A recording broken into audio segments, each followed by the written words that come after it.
Hello students, good morning बेटा। देखिए, आज आपके सामने हम एक नई पोएम लेकर के आए हैं जिसका नाम है रेन ऑन द रूफ। आपको ऑनलाइन क्लास में मैंने ये पोएम ऑलरेडी पढ़ा दी है। तो रेन ऑन द रूफ का मतलब होता है छत पर बारिश। ठीक है, यानी कि ये जो दृश्य है ये उस समय का है जब कवि अपने घर के अंदर लेटा हुआ है और उसकी छत पर वर्षा होती है। तो वर्षा की जो आवाज है उसकी आवाज को सुन करके कवि, जिनका नाम है कॉटेज किन्ने, ये कैसा फील करते हैं, क्या फील करते हैं, उन्होंने इस दृश्य का वर्णन किया है। तो सबसे पहले मैं आपके सामने कुछ बोर्ड पर वर्ड लिखे हुए हैं, डिफिकल्ट वर्ड, इनके बारे में आपको मैं बता देता हूं। देखिए, पहला वर्ड है ह्यूमिड शैडो। ह्यूमिड शैडो का मतलब होता है dark cloud full of moisture, यानी कि नमी भरे हुए बादल। ठीक है। होवर माने हैंग, लटका हुआ। ब्लिस माने वेरी हैप्पी, बहुत प्रसन्न। मेलेंचोली माने सैड, उदास। पैटर माने sound of rain falling on any surface, यानी कि वर्षा की बूंदें जब किसी भी सरफेस पर पड़ती हैं तो वो जो आवाज निकालती हैं उसको हम कहते हैं पैटर। ओवरहेड का मतलब होता है एबव, ऊपर। टिंकल माने रिंगिंग साउंड, यानी कि जो आवाज होती है बजने की उसको बोलते हैं टिंकल। सिग्नल्स माने होता है rectangular tiles used on the sloping roofs.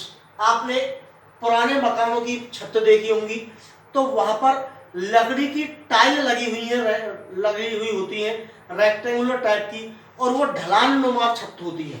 ठीक है। इसके बाद है इको। इको का मतलब होता है रिफ्लेक्टिंग साउंड, गूंजना, आवाज का गूंजना कहलाता है echo. Into busy being means my mind, मेरे दिमाग में। चलिए, आपको अब पैसेज वाइज इसको मैं एक बार समझा देता हूं। तो इस कविता में या इस पोएम में जो कवि है किन्ने, वो कहता है कि जब आप when the humid shadow hover over all the starry sphere and the melancholy darkness gently weeps in the rainy tears of a cottage chamber bed and lie listening to the patter of the soft rain overhead।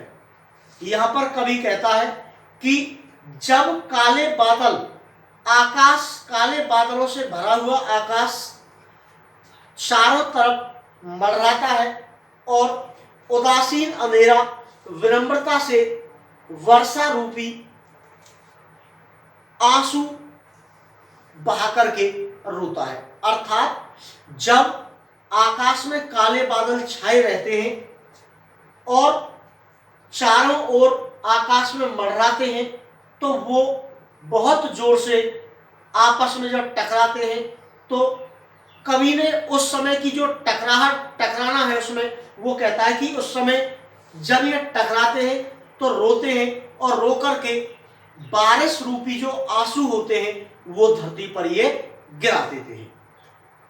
और इस समय कवि कह रहा है कि एक कुटिया के शयन कक्ष में लेटे हुए अपने ऊपर जो बारिश की छटपटाहट है उसको सुनकर तकिए को अपने सिर के नीचे दबाने में कितना आनंद प्राप्त होता है।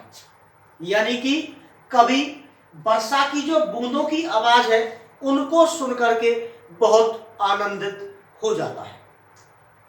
इसके बाद सेकंड पैसेज है, कवि इसमें कहता है कि every tinkle of the single has an echo in the heart and a thousand dreamy fancies into busy being start and a thousand recollections we have their air feeds into wood as I listen to the patter of the rain upon the roof. यहां पर कवि कहता है कि छत की जो लकड़ी की टाइलें हैं उन पर गिरती जो बूंदों की खनखनाहट है वो हृदय में प्रतिध्वनि यानी कि हृदय में गूंज उत्पन्न कर देती है और हजारों परिकल्पनाएं, हजारों विचार मन में आकर के व्यस्त हो जाते हैं।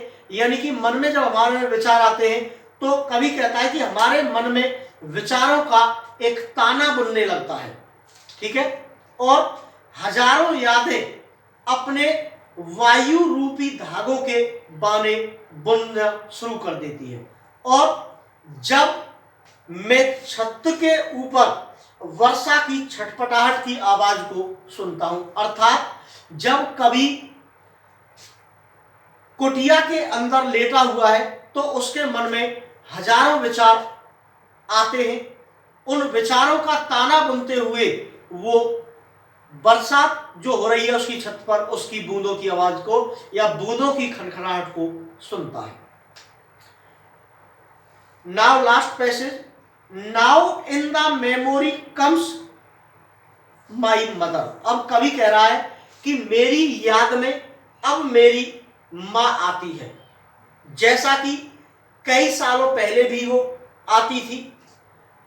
अच्छे स्वप्न वालों को सम्मान देने के लिए आती है और सूर्योदय होने से पहले ही वो वापस चली जाती है। क्योंकि कवि कहता, हैरानी से कहता है कि वर्षा द्वारा लकड़ी की टाइलों पर गिरने से होने वाली जो छटपटाहट की आवाज होती है उसको मैं सुनता हूं तो मुझे निहारती हुई अपनी मां मेरी तरफ आती हुई मुस्कुराती दिखाई देती है।